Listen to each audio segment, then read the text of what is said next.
সাহিত্য জগতের নানান সৃষ্টি সম্ভার দিয়ে সাজানো আমাদের এই বিশেষ নিবেদন সাহিত্য সম্ভার।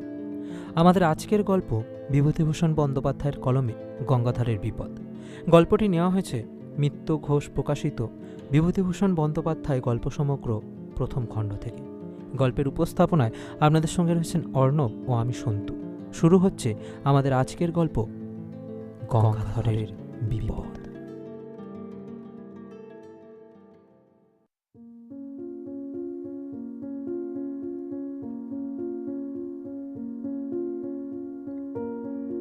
অনেকদিন আগেকার কথা। কলকাতায় তখন ঘোড়ার ট্রাম চলে। সে সময় মশলা পোস্তায় গঙ্গাধার কুণ্ডুর ছোটখাটো একখানা মশলার দোকান ছিল। গঙ্গাধারের দেশ হুগলি জেলা, চাঁপাডাঙ্গার কাছে। অনেক দিনের দোকান। যে সময়ের কথা বলছি, গঙ্গাধারের বয়স তখন 50-এর ওপর। কিন্তু লোকটার শরীর ভালো যাচ্ছিল না, নানা রকম অসুখে ভুগত প্রায়। তার উপর ব্যবসায় কিছু লোকসান দিয়ে লোকটা একেবারে মুষড়ে পড়েছিল। দোকান ঘরের ভাড়া 2 মাসের বাকি, মহাজনদের দেনাও ঘাড়ে। দুপুরবেলা দোকানে বসে থেলো হুঁকো হাতে নিয়ে নিজের অদৃষ্টের কথা ভাবছিল। আজ আবার সন্ধ্যের সময় গোমস্তা ভাড়া নিতে আসবে বলে শাঁসিয়েও গিয়েছে। কি বলা যায় তাকে? এক পুরনো পরিচিত মহাজনের কথা মনে পড়ে গেল। তার নাম খোদাদাত খাঁ, পেশোয়ারি মুসলমান, মেটে বুরুজে থাকে। আগে গঙ্গাধারের লেনদেন ছিল তার সঙ্গে। কয়েকবার টাকা নিয়েছে, শোধও করেছে, কিন্তু সুদের হার বড় বেশি বলে ইদানিং বছর কয়েক গঙ্গাধার সেদিকে যায়নি। ভেবেচিন্তে সে মেটে বুরুজেই রওনা হলো। সুদ বেশি বলে আর উপায় কি? টাকা না আনলেই নয় আজ সন্ধ্যের মধ্যে। মেটে বুরুজে গিয়ে খোদাদাত খায়ের নতুন বাসা খুঁজে বার করে টাকা ধার নিতে তার দেরি হয়ে গেল। খিদিরপুরের কাটিগঙ্গা পার হয়ে ট্রাম ধরবে বলে হনহন করে হেঁটে আসছে। এমন সময় একজন লোক তাকে বলল, এ সাহেব, ইধার শুনিয়ে তো যারা। সন্ধে হয়ে গিয়েছে। যেখান থেকে লোকটা তাকে ডাকলো সেখানে কতকগুলো গাছপালার বেশ একটু অন্ধকার। স্থানটা নির্জন, তার উপর আবার তার সঙ্গে রয়েছে টাকা। গঙ্গাধারের মনে একটু যে সন্দেহ হলো না এমনটা নয়, কিন্তু উপায় নেই। লোকটা এগিয়ে এলো। ওই গাছগুলোর তলায় সে যেন তারই প্রতীক্ষায় দাঁড়িয়েছিল। লোকটা খুব লম্বা, মাথায় ঝাঁকড়া ঝাঁকড়া চুল ঘাড়ের ওপর এসে পড়েছে। মুখটা ভালো করে দেখা যাচ্ছে না, পরনে ঢিলে ইজের ও আলখাল্লা। সে কাছে এসে সুর একটু নিচু করে হিন্দিতেও ভাঙা বাংলায় মিলিয়ে বললে, বাবু, সস্তায় মাল কিনবেন? গঙ্গাধার আশ্চর্য হয়ে বললে, কি মাল? লোকটা চারিদিকে চেয়ে বললে, এখানে কোথা হবে না বাবু, পুলিশ ঘুরছে, আমার সঙ্গে আসুন। ঝুপসি গাছের তলায় এক জায়গায় অন্ধকার খুব ঘন।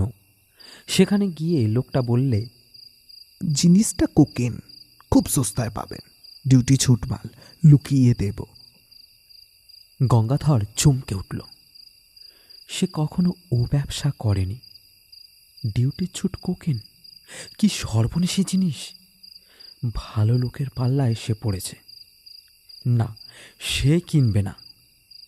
লোকটা সম্ভবত পাঞ্জাবি মুসলমান, বাংলা বলতে পারে, তবে বেশ একটু বাঁকা। অনুনয়ের সুরে বললে, বাবু আপনি নিন, আপনার ভালো হবে, সিকি করিতে দেব। আমার মুশকিল হয়েছে, আমি মাল বিক্রির লোক খুঁজে পাচ্ছি না। ঘুরে ঘুরে বেড়াচ্ছি কত জায়গায়, আবার সব জায়গায় তো যেতে পারিনি।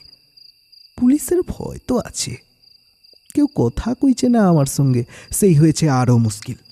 হঠাৎ শহরে এত পুলিশের ভয় যে কেন হলো বাবু, তা বুঝিনি। আগে যারা এ ব্যবসা করতো তাদের কাছে যাচ্ছি, তারা আমার দিকে চেয়েও দেখছে না। আপনি গোড়রাজি হবেন না বাবু, মাল দেখুন, পরে দাম দস্তুর হবে। লোকটার গলার সুরে একটা কি শক্তি ছিল। গঙ্গাধারের মন খানিকটা ভিজল। কোকেনের ব্যবসাতে মানুষ রাতারাতি বড়লোক হয়েছে বটে, বিনা সাহসে বিপদ এড়িয়ে চলে বেড়ালে কি লক্ষ্মীলাভ হয়? দেখাই যাক না। হঠাৎ গঙ্গাধার চেয়ে দেখলে যে লোকটা নেই সেখানে। আরে, এই তো দাঁড়িয়েছিল। কোথায় গেল আবার? পাছে কেউ শোনে সেই ভয়ে বেশি জোরে ডাকতেও পারবে না। চাপা গলায় বাঙালি হিন্দিতে ডাকলে, খাঁ সাহেব কোথায় গিয়া, আরে ও খাঁ সাহেব। এদিক ওদিক চাওয়ার পর সামনে চাইতেই দীর্ঘাকৃতি আলখাল্লাধারী খাঁ সাহেবকে দাঁড়িয়ে থাকতে দেখা গেল। গঙ্গাধর বললে, জলদি চলো, অনেক দূর জানে হোগা। কি একটা যেন ঢাকবার জন্যে লোকটি প্রাণপণে চেষ্টা করছে। আমার সঙ্গে এসো, মাল দেখাবো। দুজনে কাটিগঙ্গার ধারে ধারে অনেক দূর গেল। যে সময়ের কথা বলছি তখন ওদিকে তত লোক ছিল না। মাঝে মাঝে জোয়ার নেমে যাওয়াতে বড় বড় ভর ও নৌকো কাদার ওপর পড়ে আছে। দু একটা করাতের কারখানা, তাও দূরে দূরে। জলের ধারে নোনা চাঁদা কাটার বন। পেছনে অনেক দূরে খিদিরপুর বাজারের আলো দেখা যাচ্ছে। পথে যেতে যেতে খাঁ সাহেব একটা বড় অদ্ভুত প্রশ্ন করলে। গঙ্গাধারের দিকে চেয়ে বললে, আচ্ছা, আমায় দেখতে পাচ্ছ তো? কেন? দেখতে না পাওয়ার কি আছে? এমন বয়স এখনো হয়নি যে এই সন্ধেবেলাতেই চোখের ঠাউর হবে না। একবার গঙ্গাধার জিজ্ঞাসা করলে, তোমার ডেরা কোথায় খাঁ সাহেব? লোকটা চকিতে পিছনে ফিরে সন্দিগ্ধ দৃষ্টিতে চেয়ে বললে, কেন, সে তোমার কি দরকার? পুলিশে ধরিয়ে দেবে ভেবে থাকো যদি, তবে ভালো হবে না যেন। মাল দেব, তুমি টাকা দেবে, মাল নেবে চলে যাবে। আমার বাসার খোঁজে তোমার কি কাজ? হ্যাঁ, লোকটার চোখের চাউনি বড়ই অদ্ভুত। গঙ্গাধর অস্বস্তি বোধ করল। খুব ভালো দেখা যায় না, কিন্তু ওর দুই চোখে যেন ইস্পাতের ছড়ি ঝলসে উঠল। না, তার সঙ্গে টাকা রয়েছে। এই অবস্থায় একজন সম্পূর্ণ অপরিচিত অজ্ঞাত কুলশীল লোকের সঙ্গে একাই সন্ধেবেলাতে সে এত দূর এসে পড়েছে। লোভে মানুষের জ্ঞান থাকে না, সেটা তার আগে ভেবে দেখা উচিত ছিল। কিন্তু এসেই যখন পড়েছে, আর উপায় নেই। ভয় পেলে চলবে না, ছুরি বার করে বসলে আর উপায় থাকবে না। অনেক দূর গিয়ে মাঠের মধ্যে একটা গুদাম ঘর। একটা গাছের গুঁড়ি পড়ে আছে গুদাম ঘরের দরজা থেকে একটু দূরে। তার উপর গঙ্গাধরকে বসতে বলে লোকটা কোথায় যেন চলে গেল। গঙ্গাধর বসে চারিদারে চেয়ে দেখলে গুদাম ঘরের আশেপাশে সর্বত্র আগাছার অনুচ্চ জঙ্গল। নিকটে কোথাও লোকজনের সাড়া শব্দও নেই। অন্ধকার হলেও মাঠের মধ্যে বলে অন্ধকার তত ঘন নয়। সেই পাতলা অন্ধকারে যে দেখে গঙ্গাধরের মনে হলো গুদামঘরটা বেশ পুরনো এবং যেন অনেককাল অব্যবহার্য হয়েই পড়ে আছে। বাঁশের বেড়া খসে পড়েছে জায়গায় জায়গায়, মাঝে মাঝে চালের খোলাও উড়ে গিয়েছে। সামনের দরজাটা উই ধরা, যেন মনে হয় ভেঙে পড়তে চাইছে। গঙ্গাধরের কেমন একটা ভয় হলো। কেন যে এই সন্ধ্যায় সেখানে একা এলো? এইরকম জায়গায় একা মানুষ কি আসে? বিশেষ করে তাও কিনা সঙ্গে আবার এতগুলো টাকা। সে আসতো না কখনোই। সে কলকাতায় আজ নতুন নয়, তার উপর বুনো ব্যবসাদার। বাংলাদেশ থেকে নতুন আসেনি। ওই লোকটির কথার সুরে কি যেন একটা জাদু আছে, গঙ্গাধরকে যেন টেনে এনেছে। সাধ্য ছিল না এছাড়া। কিন্তু এ কথা তার এখন মনে হলো। এমন সব কিছু ভাবছে, হঠাৎ অন্ধকারের মধ্যে খাঁ সাহেবের মূর্তি দেখা গেল। লোকটার আসা যাওয়া এমন নিঃশব্দে ও এমন অদ্ভুত ধরনের, যেন মনে হয় অন্ধকারে ওর চেহারা মিলিয়ে গিয়েছিল, আবার ফুটে বেরুল। কোথাও যে চলে গিয়েছিল এমন মনে হয় না, পাকার ঝুনো খেলোয়াড় আর কি। খাঁ সাহেব দৌড় খুলে গুদাম ঘরে ঢুকল। গঙ্গাধরকেও যখন পেছনে পেছনে আসতে বললে, তখন গঙ্গাধরের ভয়ে হাত পা ছিমছিম করছে, বুক ঢিপ ঢিপ করছে। এই অন্ধকার গুদাম ঘরের মধ্যে নিয়ে গিয়ে ও লোকটা ঠিক ওর লম্বা হাতে গলা টিপে ধরবে, কিংবা বুকে ছুরি বসাবে। সেই ফন্দিতেই এতদূর ভুলিয়ে এনেছে। লোকটা নিশ্চয়ই জানতো যে ওর কাছে টাকা আছে, অনুসন্ধান রেখেছিল। কে জানে খোদাদাত খাঁয়ের লোক কিনা। গঙ্গাধরের কপালে বিন্দু বিন্দু ঘাম দেখা দিল। একবার সে ভাবলে দৌড়ে পালাবে, কিন্তু সে যে বুড়ো মানুষ। এই জোয়ান পাঞ্জাবি মুসলমানের সঙ্গে দৌড়ের পাল্লায় তার পক্ষে কি পেরে ওঠা সম্ভব? কলের পুতুলের মতো গঙ্গাধর গুদাম ঘরের মধ্যে ঢুকল। আশ্চর্য, গুদাম ঘরের ওই দিকে দেওয়ালটা যে একেবারে ভাঙা। গুদামের সর্বত্রই দেখা যাচ্ছে সেই অস্পষ্ট অন্ধকার। এক জায়গায় দুটো খালি পিপে ছাড়া আর কোথাও কিছু নেই। মাকড়সার জাল সর্বত্র।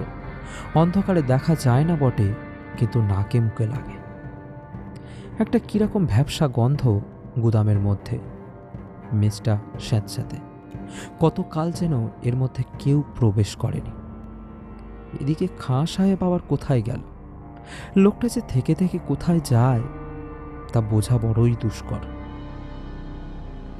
অল্পক্ষণ, এই মিনিট 2 হবে, কেউ কোথাও নেই, শুধু গঙ্গাধর একলা। আবার সেই ভয়টা হলো। কেমন এক ধরনের ভয়, যেন বুকের রক্ত হিম হয়ে যাচ্ছে। এই বা কি ধরনের ভয়? আর গুদাম ঘরটার মধ্যে কনকনে ঠান্ডা হাওয়ার যেন একটা স্রোত বইছে মাঝে মাঝে। মিনিট 2 পরেই, আরে এই তো খাঁ সাহেব। এই আধ অন্ধকারের মধ্যে সামনেই দাঁড়িয়ে আছে। কিন্তু হঠাৎ একটা অদ্ভুত কথা বললে খাঁ সাহেব। বললে, এ তুমি কালা নাকি? এতক্ষণ কথা বলছি শুনতে পাচ্ছ না? কথার উত্তর দিচ্ছ না কেন? কোকেন যে জায়গায় আছে বললাম, তা দেখতে পেয়েছ? সাবলের চাঁড় দিয়ে তুলতে বললাম পিপে দুটো, হাঁ করে সঙ্গের মতো দাঁড়িয়ে আছো কেন? বাপরে, এত কথা কখন বলেছে লোকটা? পাগল নাকি? গঙ্গাধর কেমন ভ্যাবাচাকা হয়ে গিয়েছে। মৃরের মতো দৃষ্টিতে চেয়ে বললে, কখন তুমি দেখালে কোকেনের জায়গা? আর কোথায় সাবলি বা কোথায়? কথা বলতে বলতে গঙ্গাধর সম্মুখস্থ খাঁ সাহেবের মুখের দিকে চাইলে। সঙ্গে সঙ্গে সঙ্গে সঙ্গে তার মনে হলো বিভ্রান্ত বিমূঢ় আতঙ্কাকুল দৃষ্টির সামনে খাঁ সাহেবের মুখ, গলা, বুক, হাত পা, সারা দেহটা যেন চুর চুর হয়ে গুড়িয়ে গুড়িয়ে পড়ছে। সবকিছু যেন ভেঙে ভেঙে বাতাসে উড়ে যাচ্ছে। খাঁ সাহেব প্রাণপণে তার দাঁত মুখ খামটি মেরে বিষম মনের জোরে তার দেহের চূর্ণ বিচূর্ণ অণুগুলোকে যথাস্থানে ধরে রাখবার চেষ্টা করছে, কিন্তু পেরে উঠছে না। সব যেন ভেঙে গেল, গুড়িয়ে গেল, উড়ে গেল। 1, 2, 3, 4। আর কোথায় খাঁ সাহেব? চারিপাশে অন্ধকারের মধ্যে সে যেন মিলিয়ে গিয়েছে। একটা ঠান্ডা কনকনে বাতাসের ঝাপটা এলো কোথায় থেকে। সঙ্গে সঙ্গে গঙ্গাধর আত্মরাবে চিৎকার করে গুদাম ঘরে স্যাঁতস্যাঁতে মেঝের উপর মূর্ছিত হয়ে পড়ে গেল।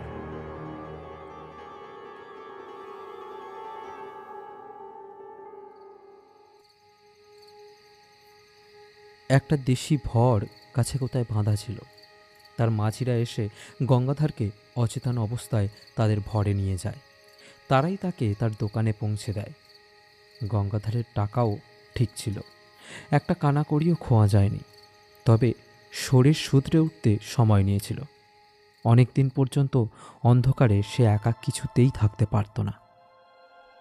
মাস 2 পরে মেটেবুরুজে খোদাদাত খাঁর কাছে টাকা শোধ দিতে গিয়ে গঙ্গাধর টাকা নিয়ে যাওয়ার দিন ঠিক কী ঘটনা ঘটেছিল তা বললে।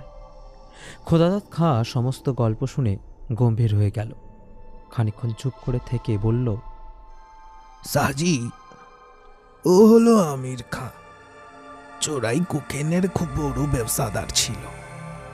আজ বছর 15 আগেকার কথা। রমজান মাসে বেশ কিছু মালও হাতে পায়। তক্তাঘাটের কাছে একখানা জাহাজ ভিড়েছিল। সেখান থেকে রাতারাতি সরিয়ে ফেলে। জাহাজের লোকের সঙ্গে সরছিল। কোথায় সে মাল রাখতো কেউ জানে না। সেই মাসের মাঝামাঝি সে খুন হয়। কে বা কেন খুন করলে তা জানা যায়নি, কেউ ধরাও পড়েনি। তবে দলের লোকই তাকে খুন করেছিল এটা বোঝা কঠিন নয়। এই পর্যন্ত আমি আমির খাঁর ঘটনা বলতে পারি। আমার মনে হয় আমির খাঁ সেই থেকে ঘুরে বেড়াচ্ছে তার মাল বিক্রি করবার জন্যে। ওর পুরনো কোকেনের বাক্স হয়েছে দোচকের বোঝা। তা বাবু, সে গুদাম ঘরটা কোথায় তুমি দেখাতে পারবে? গঙ্গাধর অন্ধকারে কোথা দিয়ে সেখানে গিয়েছিল তা তার মনে নেই। মনে থাকলেও সে যেত না। পথে আস্তে আস্তে গঙ্গাধরের মনে পড়ল পুরনো ভাঙা গুদাম ঘরটার অস্পষ্ট অন্ধকারের মধ্যে আমির খাঁয়ের মুখের সেই হতাশ ও অমানসিক চেষ্টা করেও হেরে যাওয়া দৃষ্টিটা। হতভাগ্য এতদিনেও কি বোঝেনি সে মারা গিয়েছে? কে উত্তর দেবে? ভগবান তার আত্মাকে শান্তি দিন।